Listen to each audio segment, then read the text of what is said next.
Good morning. Good morning. Good morning, Trina. Morning. We'll get started here in just a second. I'm letting folks in.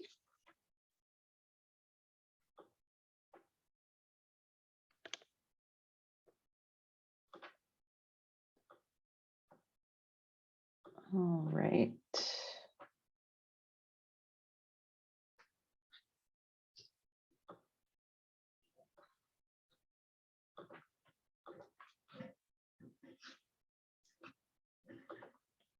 All right, as I'm letting folks in, I'll remind everyone again later, but our class,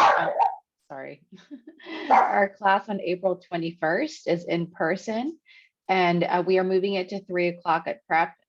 New Nexus is they're based out of Arkansas, and they're actually flying in to teach the class because they want to connect not just with you all, but host a happy hour for the Austin community after the class. So the April 21st class will be at 3 p.m. at prep, and then we will, I'm sorry, no, why did I say April? I mean July 21st will be at prep, and we are going to host a happy hour right after at 4:30. So classes from 3 to 4 and happy hours from 4:30 to 6. Before I get moving, quick question. Has everyone had a chance to watch some, if not all, of the digital marketing recordings? Can I get a raise of hands since people are off camera, so I know? Yes, okay, thank you, Trisha. And has anyone else had a chance to watch those recordings?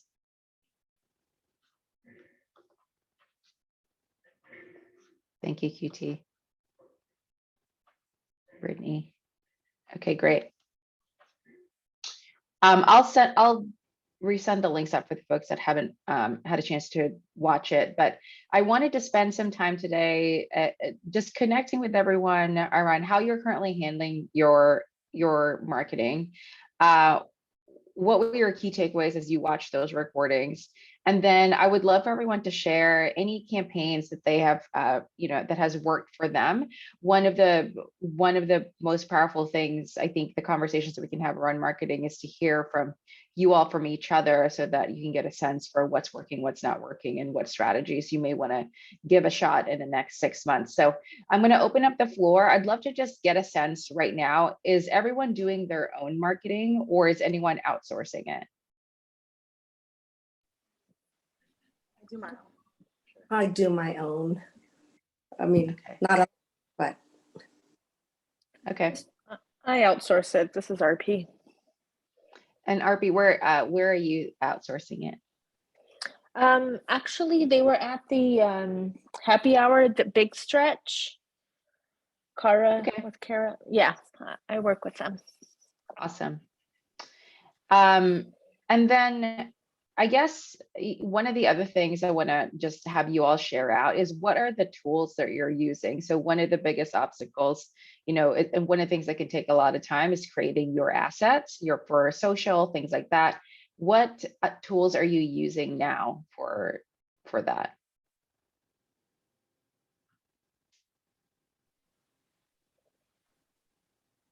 Are you guys using Canva?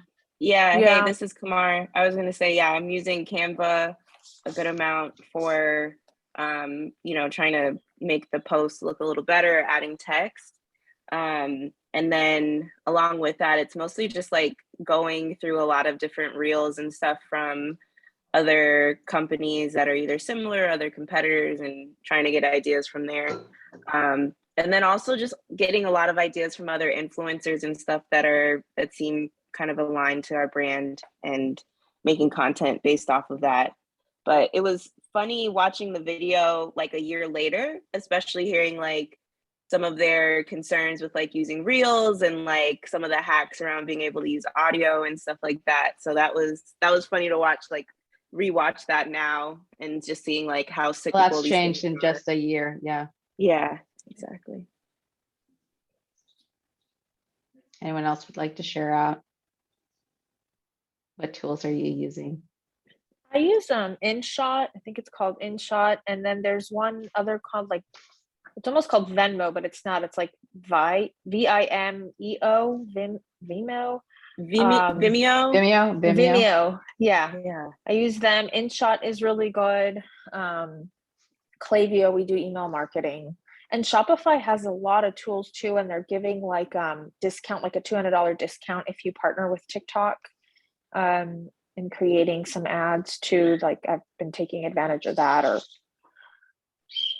That's a good point. I recently changed over to Shopify after the last conversation we had, I think with Aura Organics, and they're also doing a deal with Pinterest, like $150 in ad credits on Pinterest.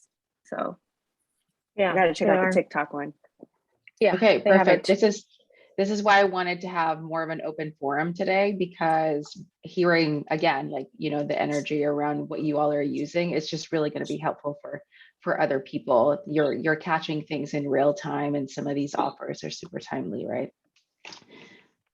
Thank you for sharing. Does anyone else want to share what tools that they're using that we haven't mentioned yet? Kamara, going back to your question or your answer about, you know, you watching reels and doing research with other influencers, what has been one of your biggest learnings just watching that? You know, what are some of those tips and tricks that you've implemented yourself?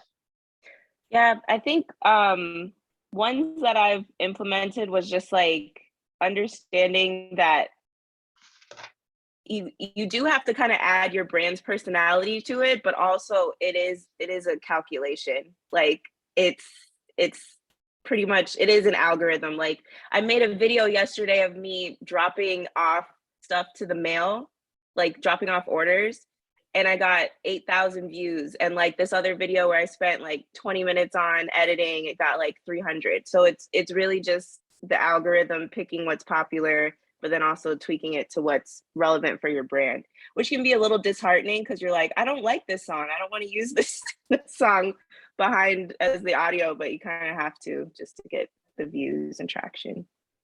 Yeah. I also found that spending time on videos is a waste of time, and that you just need to make something quick and then you can get, I mean, I don't know. I feel like so many of the videos I spend a ton of time thinking about and like trying to construct don't do as well as just ones where I'm just like, oh, you know, so I don't know. Yeah. Yeah. Look at me putting this tissue paper in this box. I wanted to mention something about vanity metrics, and I think that's something that like I feel like I got really caught up in for a long months, and like thinking about like just because I got like X thousand or X millions of views doesn't necessarily they lead like mean that it leads directly to orders, and thinking about like just putting out stuff to put out stuff and just looking at those numbers, but they don't, you know, they don't really mean anything, and they don't convert as well. I'm thinking about like, well, then what videos do convert without being like too salesy? You know, and I just think my theory is that the UGC, the user generated content, is really powerful because it doesn't sound like an ad. It just looks like, oh, this is a normal person like me, and she uses this product, so maybe I can use this product. So that's just my 2 cents. Yeah. Does anyone want to build on that? Well, I just have a question on that, which is if any of you have started to do like the influencer marketing or sending your stuff out to even for free, maybe not even paying people, but just have you done a lot of giveaways? Have you seen returns from that? I have. Yeah, whenever we've done a new flavor launch, we've always just put together a list of like 20 of, you know, influencers, a couple of big ones in town, and then even just kind of that mid-range, I feel like are super helpful because they'll usually post and they'll spend more time actually doing a post and a story. And lots of times what they come up with is super cute, and then they'll put it all out there. And I feel like that's usually, then I'll kind of follow up whenever we're getting orders and sales those first few weeks. I'll always ask, like, where did you hear about us? And it's usually those mid-range, you know, that maybe they've got like 9,000, 10,000 followers And we're also only local, so we're looking at just the Texas market, but it's usually those smaller influencers where I feel like we actually get more sales from. Because I think more people just kind of trust them, and it's not like the big guys that everything they're doing is paid. And so I know personally, anyone with, hundreds and thousands of millions of followers, like they're all getting paid for everything they're talking about. So usually I don't personally trust them anyways. So you're not paying them anything, you're just giving them free product? Yeah, just giving them free product. You're just reaching out cold, you're just sending them a DM on whatever, Instagram? Yeah. And sometimes it's, either a connection. And like I said, since we're local, it's a little different. I've been here for like 20 years, I might have, a few degrees of separation. But oftentimes it's just cold and, hey, we've got a new product. Can I send you some? And I would say try it. 8 out of 10 times, even if it's just like a quick story, but then some surprise me and end up doing like an adorable post, a static post. And just for some milk. I had one. Oh, sorry. I wanted to share my gifting campaign email. I'm putting it in the chat now. So this is what I sent to influencers cold, whether it's DM or cold email. And we got a few folks interested and got free content out of them as well. So sharing in the chat. One thing I did that's been working really well is and also a big stretch, the marketing company I work with, is they will select every week a handful of folks for mini influencers between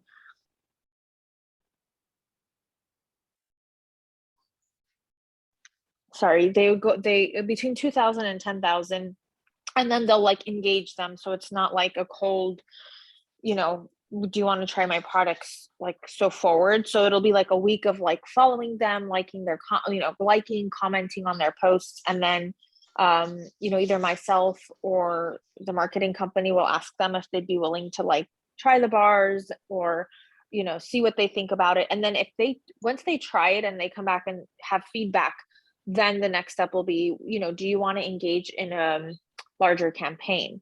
And we'll either do a post or a giveaway with them, and which has been working really well. And recently, last week, I didn't even realize, my friend was like, hey, there's a lady that's asking for protein bars, and I didn't realize she had almost 1 million followers, and I ended up just actually making a really nice basket for her with the bars and putting a nice journal and some other stuff in there. And lo and behold, I didn't hear from her, so I was like, oh, she probably forgot about me, but she ended up sharing it, and I got so many sales, and I got almost 40 followers on IG because of one of her shout outs. And then she also went back a week later, the same lady didn't tag me on it, but talked about the bars again and was I carry them everywhere now and all this stuff without tagging me. So and people were like, hey, you're not tagged. So people videoed it and were sending it to me throughout the day, hey, look where we found your bars. So you never know. Sometimes I send stuff and I won't hear for months, so don't lose hope. Because I was getting sad when people weren't writing back or saying anything to me, but sometimes it just takes people a few months to get back to you. Yeah, that kind of goes back to a point that was made last week, right? And Steph from the Rind even said, you're pitching, it's a very similar process, right? You're pitching people, you're trying to get them to do something. But, I think that one thing that we have to remind ourselves is our sense of urgency doesn't necessarily translate to theirs. And so they have their own content calendar, right, that they're working against. And so they're trying to find ways to slot people in. So that's definitely something to keep in mind. And I think, who was it? Arby, was that you that said that your agency reaches out to engage first? Correct.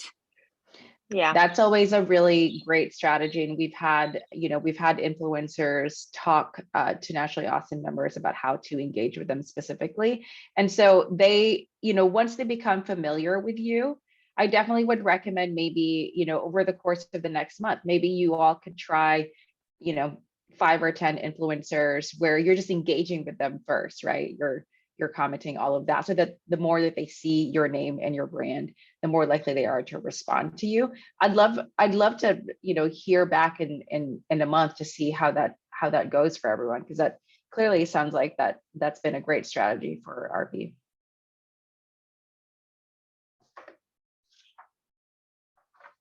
Awesome.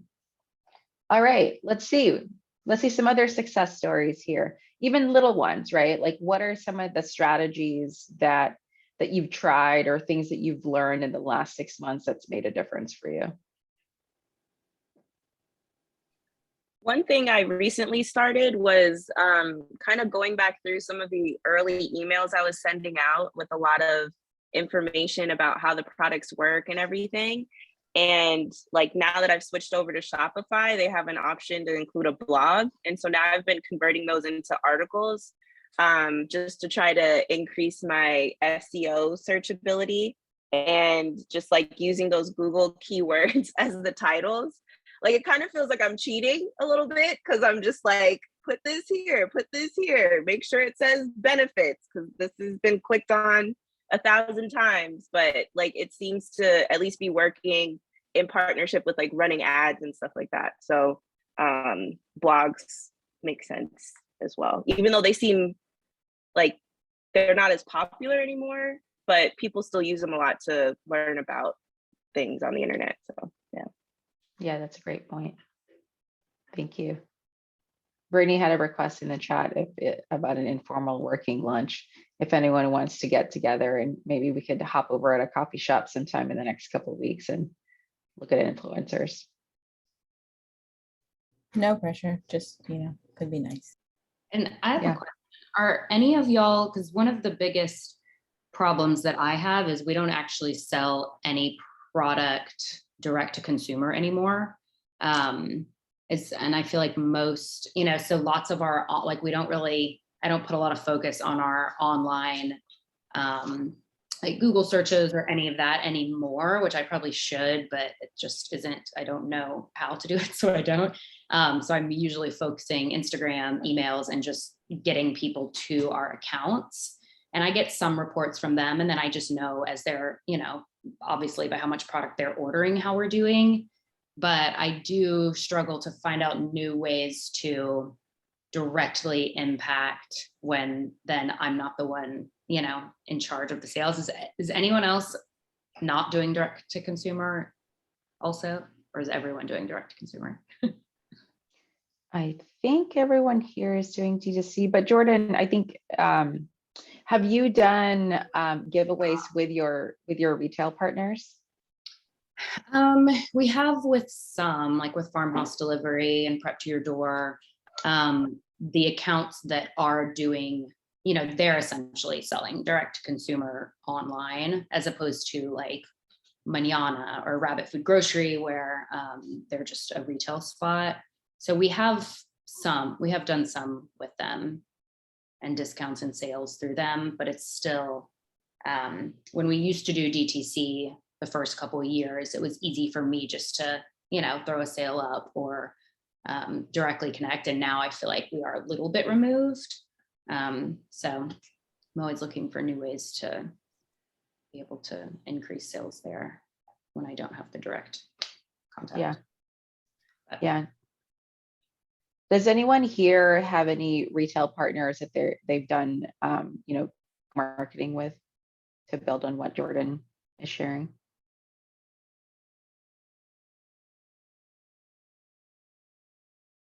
Yeah, and I see chat, like as far as collab posts and giveaways, lots of times we'll do giveaways with other companies. And if we're doing an IG giveaway, then we will, we can deliver milk still locally, as long as it's in Texas, to somebody.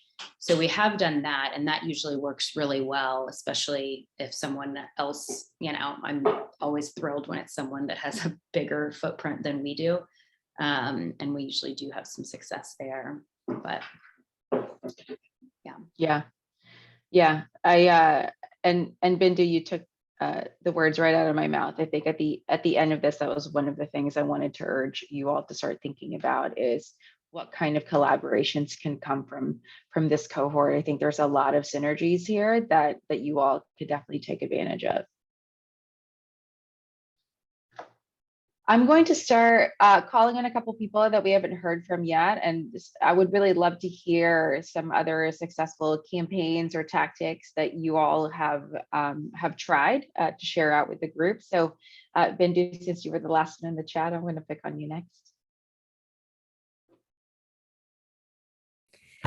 I haven't done much, to be honest. I haven't done much marketing. I'm hoping as I kind of scale my production here in the next few months, that's my current focus.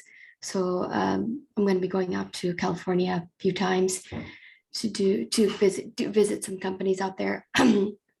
After that, my goal is to just kind of follow honestly the advice that everybody's giving here and see how that goes.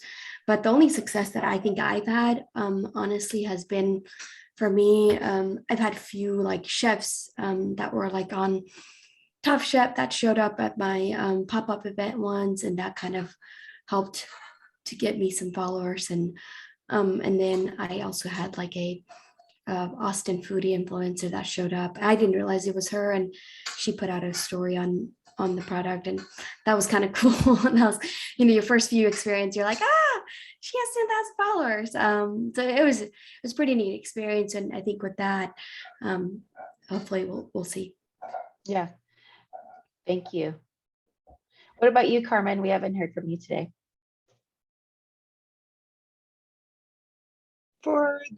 As far as influencers, I haven't really had a chance to work with any, just because sometimes I don't know how true their intentions are, but or if they're like genuinely into my product, so that was just one situation. But what I've been doing is that I have an ambassador program, and so it's a 3-month program.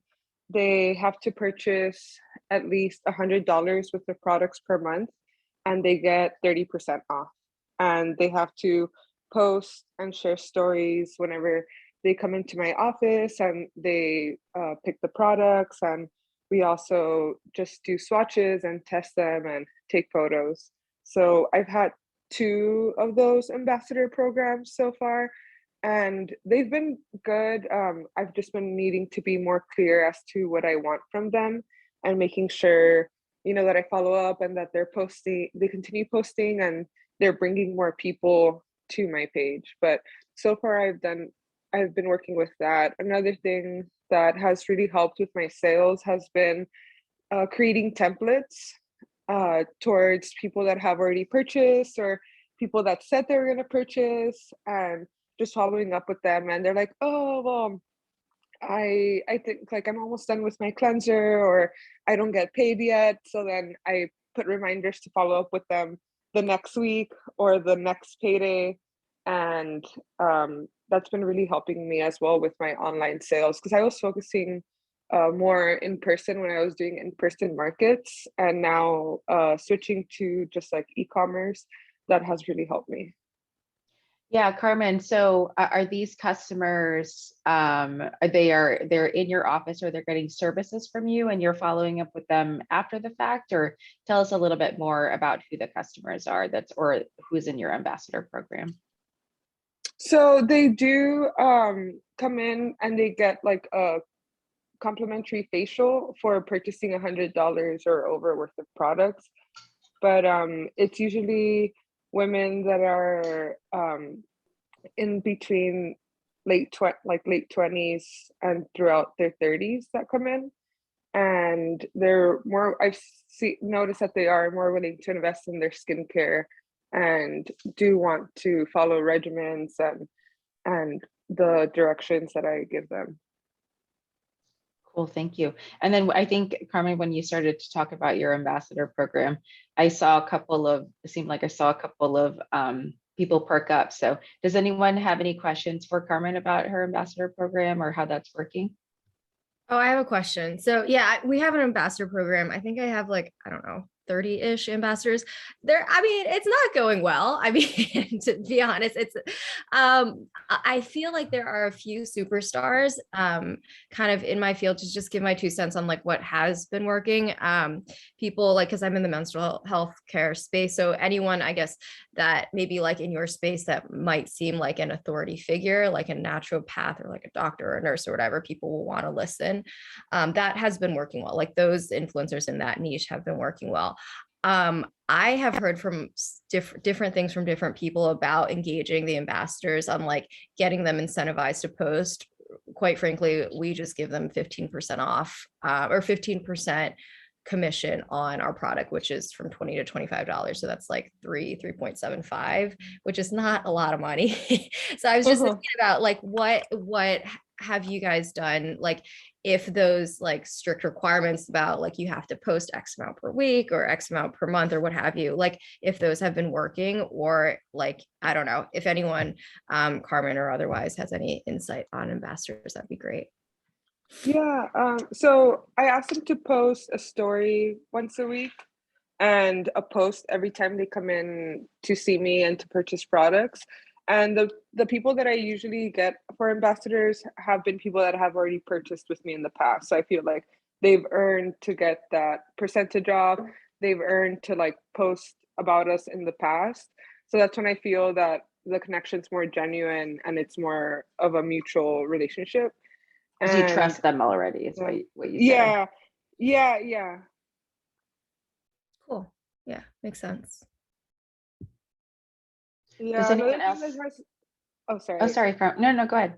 Yeah, another thing that has really been helping me too is just even though right now I can't afford to buy a professional camera, I've been renting one out every other week and taking really nice photos with that, and posting those photos have generated sales. So I'm really happy from that outcome. And I'm starting to plan more photo shoots with in mind the past speakers that we've had that given us some advice on that. And that has really helped me too. Where are you renting your camera? Camera Exchange. Yeah, they have one in Austin too.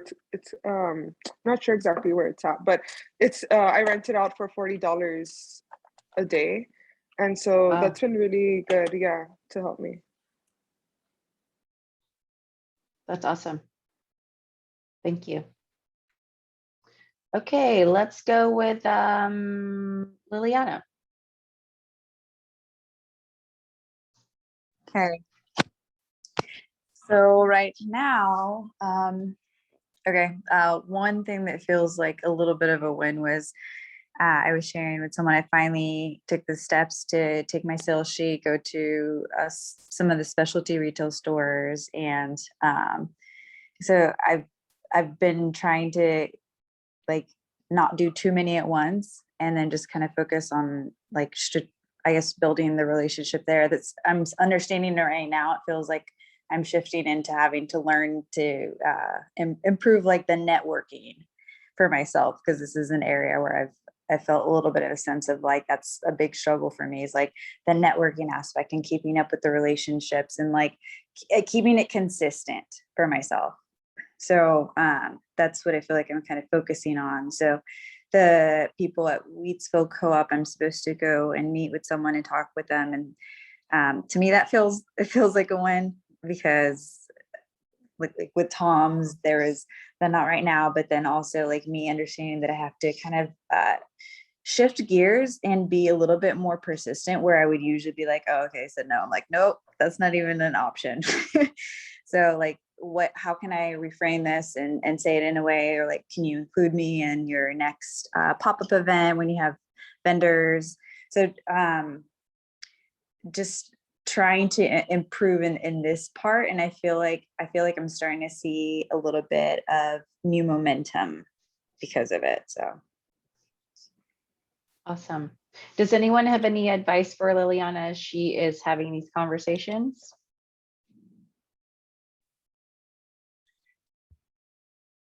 Katrina, I just wanted to add on Liliana's piece and whoever it may apply to. Generally, summertime right now, and I've seen this in across other channels as well.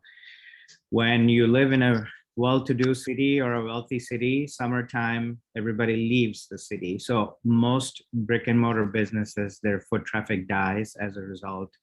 The buyers don't want to bring in anything brand new. So then you're kind of left with chasing them for the next opportunity, which is, right after summer, everybody's getting ready for the holiday season. And they don't want to bring in something new once again. So, the best time is like the first quarter of the year to start pursuing accounts. Having said that, it's, continue the process to keep talking and not get discouraged by, hey, not now. But that's generally what I've been seeing too. Our local accounts, the sales are slowing down simply because people are out of town traveling and foot traffic is low as a result.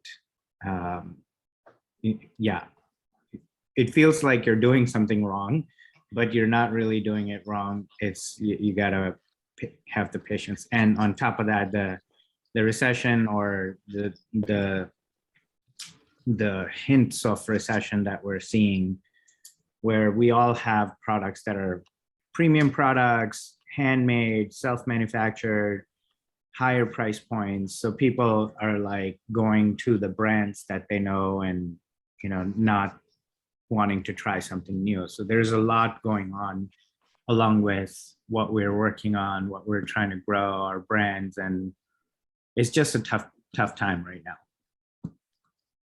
So what you're saying is continue to be persistent, and that it's okay that it feels slow. You're not doing anything wrong. Yeah, right. Absolutely. And, sometimes when I was in the wine industry, for example, HEB, they do a wine reset once every 2 years. So if they had to bring in one new Italian wine, the only window for you to approach them was once every 2 years. So as a company, you're waiting for, and, for such a long period of time. Smaller accounts still take time. I've been talking to a local coffee chain for over a year, and I've gone through the channels and I'm all the way up to the owner, but they're super slow, just don't want to decide right now. And coffee shops are taking the hit right now with very slow foot traffic. So they don't want to implement a new it's also kind of a blessing in disguise that if you get selected to go into a new account at this point where the foot traffic is really slow and they don't see your product moving, in 3 months, they'll be like, hey, we tried it, it did not work. You want to kind of go in when you know that you're going to go in and the market will support you, you will support the market, and it's going to be a win-win for everyone. And as a result, they're also going to like you and then continue to grow with you. So Madhu, I'm curious, as you are talking to potential retailers or other distribution partners, kind of linking up your sales efforts with your marketing efforts, how are you leveraging your marketing efforts to help build momentum for the times that, when it's time to sell, when people are back from the summer, how are you prepping yourself for that part? So typically,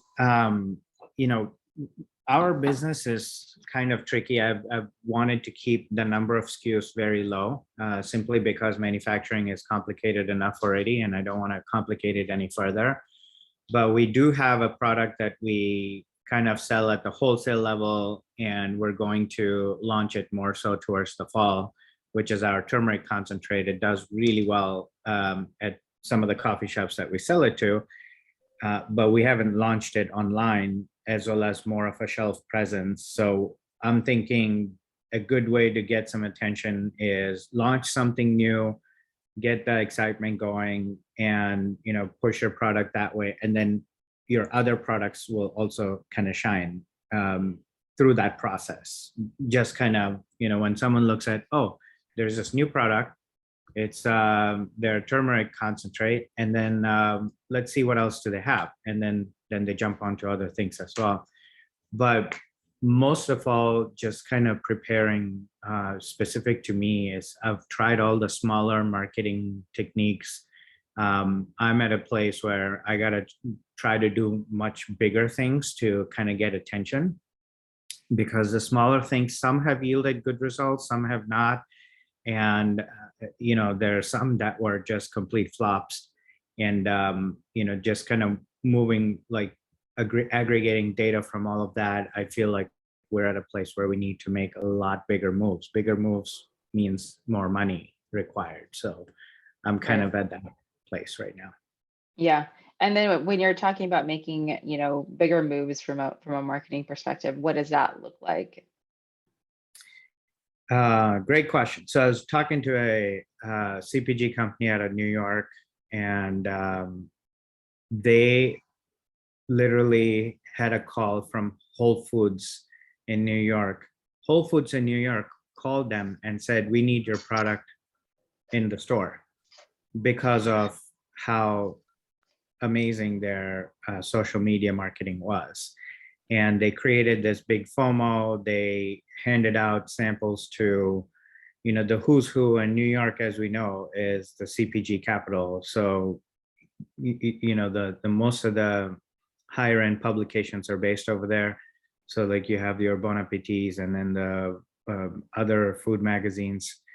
So they partnered with them, did their PR stuff, did their marketing stuff, enough to get a retailer to pick up the phone, call them, and not only just call them, they gave them end cap displays at 3 stores, and they've just gone bonkers. So when I think big, if I'm able to do something like that, that will make an impact. I was also reading something else that just kind of more on the scientific side of attention span of people nowadays is about 8 seconds.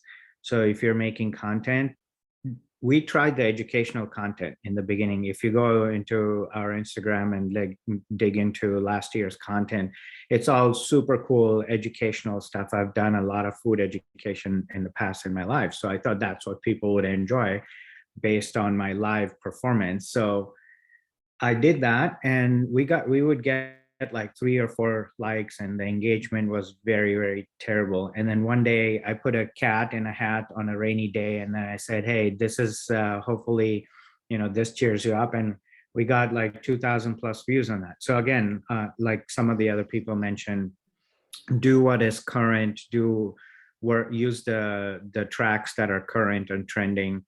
And it's almost like, because of the attention deficiency that us as humans that we have now, we have to create things that people can relate to immediately in that 3-second gap that they're thinking about or they're scrolling. They need to be able to latch on to whatever you're talking about. And that way, then that leads to, oh, let me see what else they have, kind of a thing. So yeah. So I think that one of the key takeaways from that particular comment is you don't need to be perfect online. You don't have to show up perfectly. You can just pick up your cat and make a video of yourself with your cat. It turns out you might get a couple thousand views. Yeah, absolutely. It's the everyday stuff. And in fact, even the bloggers with 500,000, million, whatever count, when they're getting their book deals and podcast deals, they're mainly talking about they woke up and they drank water, and then they fixed their ceiling or something like that. It's incredible, but they have done the hard work of creating their community, and that community is so locked in that everything that these people do, you're interested. It's kind of like, I've never watched Bachelors in my life, that show Bachelorette or whatever it is. But even after 10 plus years, people are still locked into it. People still watch it. It's because it's the community that they've created. No matter what kind of dumb content that they put on there, people will still lock in, and the advertisers still pay money for that. So it's. Yeah. Thank you, Madhu. Thank you. Also, big congratulations for having your baby. Well, your wife had your baby, but you So- also happened to be there. Thank you. Yes, you. it was a great. Yeah, we're trying to figure out the sleep cycles right now. There is really no schedule, no cycle. It's all depending on a tiny human just really kicking our ass right now in every direction. So, which is a very enjoyable process, and well, we're just kind of understanding and like loving it. Yeah, well, What we did you have? appreciate you being here. Thank you. She's sleeping right now. So we had a girl. Her name is Avani Leela. And literally today she's 3 weeks old. Wow. Yeah. Wow. She's still in blob stage. She is still. I call her Noodle right now. And some of the things that newborns do, throwing their arms around. So either I call her Bruce Lee or Noodle. Because I can't figure out what they're doing. So yeah. Well, thank you for sharing. I'm going to call on Julian next. Julian, we haven't heard from you yet. We'd love to hear some, strategies that have worked for you. Okay. Yeah, we were lucky enough to be contacted by Central Market to sell our coffee there. And it was a huge ordeal to get our 2 kinds of coffee in all of the Central Markets. This was in May, like self-distributing and stuff. It was a lot of coffee to roast, but super exciting. So we couldn't say no, and we just had to say yes and say that we could figure it out. What's your brand, Julian? It is Mercado Sin Nombre. So we do single origin coffee from Mexico. I think right now we have 5 coffees from different states in Mexico, and then we also do corn products. Same model, sourced from different parts of Mexico. So and now you're working it in Austin? Yeah, we are. Oh, Yeah, at first we had our roasting opportunity fall through, and for this we needed like 800 pounds roasted in a relatively short amount of time.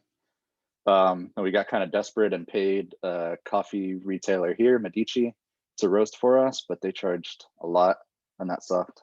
But we had to do it because we weren't making too much money from Central Market with the fees to get the coffee roasted, but the growth, we couldn't say no, so we had to. But now we reached out to some people, and we're in a cooler roasting co-op that it's like $1.50 cheaper per pound, and it's all good. And now it's on us to just set up demos. Basically, they've been huge for us. I don't remember which. I think there's a couple speakers who just said demo all the time. The Marshmallow dude was saying that. I remember it stuck with me. And we've been demoing a lot more at the Austin Central Markets, but it was like 70% of the people that we gave samples to ended up buying bags of coffee. So it's huge, and it leads to them buying like a couple dozen cases or something like that. So that's been really helpful. And it's kind of empowering to just have it be on us to set up the time to do that, and then have those sales be guaranteed, and just keep it going that way. We're not sure.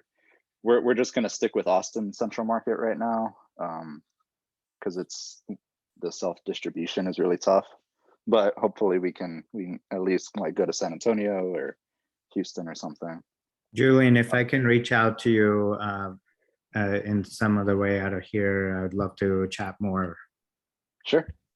Yeah, definitely. Our emails are in somewhere, right? Yeah, I'll drop a link in the chat here in a second. So Julian, I'm curious, with you getting in the stores, you're thinking about demoing. From a marketing perspective, how are you layering that on top so that, obviously coffee is it's fairly competitive, right? Where a lot of you all are in fairly competitive spaces. So just curious how you're kind of marrying those efforts. What do you mean, like just by the fact that there's a lot of coffee retailers here, or? What? Oh no, well, so there's, you know, I think that coffee, like you said, if you're gonna demo it, people are needing to experience it, right? Oh, And yeah, so yeah. since you're a newer brand as well, how are you utilizing digital marketing to help people find you, your demos, things like that? Yeah, that's actually been a huge thing that we needed to figure out. And it wasn't until we started demoing, and then also we're at the downtown farmers market as of last weekend, and we get to set up shop for our coffee. So before that, we didn't have an outlet for our coffee besides just me trying to set up some cool images and post it on Instagram. Yeah. So, but actually having a presence has been really helpful. And I mean, the content, just being able to take a picture of us demoing is huge, and people seeing that we exist and we do coffee. So it's more just setting up the time to demo and then taking as many pictures as we can, letting them know ahead of time we'll be there. And then the setting up posts for Instagram from the farmers market last weekend has been really great. And like we've seen, I don't know, dozens of orders come in since we've been there. So it's really cool. So hopefully that'll just keep growing. That's awesome. Yeah, the corn side, we had a little event this past weekend. Better Half had a hog roast for 4th of July, and somehow they knew that we did tortillas and got a hold of us, and we made hundreds and hundreds of tortillas for them to do that. So that was really cool. We're hoping to do more events like that, like be the go-to corn tortilla people in the city, because there's restaurants that do it, but they don't necessarily do the wholesale, and there's a need for it. So that was really big for us too. Yeah. Awesome. Well, congrats. Thank you. All right. Before I close out this section, does anyone have anything else that they'd like to share? Any other successful tactics or campaigns? Katrina, just one thing, this is RP, that so Big Stretch had gone to a big influencer event, and one thing she said is like super big now is if you can do like a short video instead of just sending like an IM or a message or an email to somebody. Like if you can just do a small YouTube video about your product and who you are. She's saying, I guess, that influencers or people that are going to meet you kind of like that better. They think it's a little bit more personal than just sending a message. I just thought I'd share that with the group. Yeah. Harvey, is that video specific to that influencer, or is it kind of you're sending a message and there's a general video? You can do it both ways. They say that when they feel like there's a human interaction and they kind of just see who you are and your message is like truly pure, and you're not just trying to get them to post about you, but you really have so much passion for your product and your message that it goes a longer way than sending a message or an email. Yeah, I was gonna say I've started testing this tool called Drift. I don't know if any of you have heard of Drift Video. On the wholesale side, actually, I haven't tried it with influencers yet, but in reaching out to some accounts, because I went to a trade show before and it was good, but in the absence of being able to visit a bunch of stores, I'm trying this thing called Drift Video. So you guys might check it out. There's also Loom. They're the same, Loom or Drift. Thanks. Awesome. Thank you, Brittany. Okay, so let's do just a quick forward-looking snapshot. What are some of the things that you are hoping to implement in the next 6 months? And particularly, this is a great time of year to start getting ready for the holiday season, Black Friday, Cyber Monday. And so I would just love a quick roundtable on, how you all are thinking about that. What are some of the things that you plan on doing so that you all can hear what's next for folks? Anybody thinking about the holidays yet? If not, you should. Yeah, I am already talking with my partner on new products that we might want to develop. And then we're also starting something with some of our like really loyal customers, allowing them to try out some of our new products and test and give feedback and stuff like that. But yeah, already starting to think through of like what products we want to push for that winter time, and then also like some of the email campaigns and stuff leading up to it. So most of the focus has just been on that. Yeah, I mean, this is a good time of year to really push audience building so that when it's time for promos, you all have that, you have the audience ready to go. Anyone else want to share?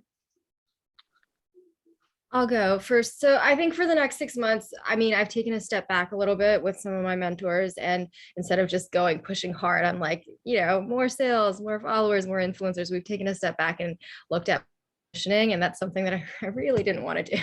But taking a look at like how our product compares to other competitors, and really getting very specific on who the demographic is, psychographic, behavioral analysis, etc. And so that's I really want to finalize that within the next month or two. And then I think my goal, at least so 6 months by the end of the year, would be to raise funding for Pre-Seed Angel. That's really what I'm focused on. Cool.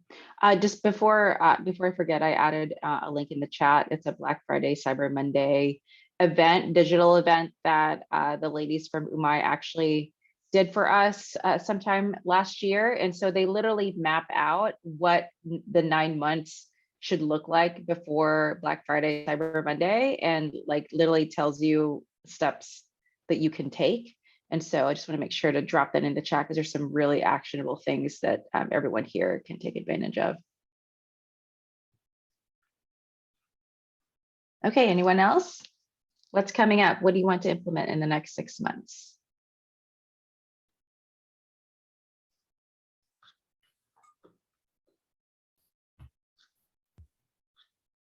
No one? I'm happy to go, Christina. This is RP. I'm working on a new SKU. So like a almond butter and a strawberry jelly type. With kids going back to school, I think that may be like a good idea. I'm doing that, and I'm also testing out like a new co-manufacturer, just getting my backup in place, just because a lot of businesses are like going out of business and supply chain issues. So I'm just testing the waters with that. And then I engaged with a company. I can introduce it to anyone here who's interested, or Katrina send you. She does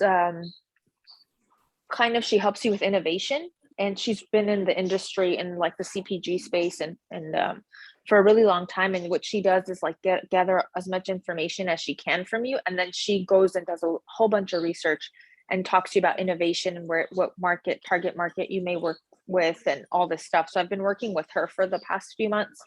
And our discussions with her have been super neat about target market. So that's something I'm working on as well. And who are you working with on that? Her name is Emma, and the company, she just sent me a newsletter, actually. It's called Launch Juice. Yeah. Thank you. Awesome. I'm just writing that down. Okay. Before we close out, I just wanted to, some of you that came to Amy Stedman's Friday Brew Crew in person, that was really great. I think I just want to reiterate something that she said, which was, kind of going back to the tastings. I think sometimes, when we see success, or when people are in the news, we're not really seeing the guts of how they got there, right? It's like kind of a quick overview, and they don't tell you about all the struggles. And so Amy spent some time with us to really talk through what she did personally, the sacrifices that she's made.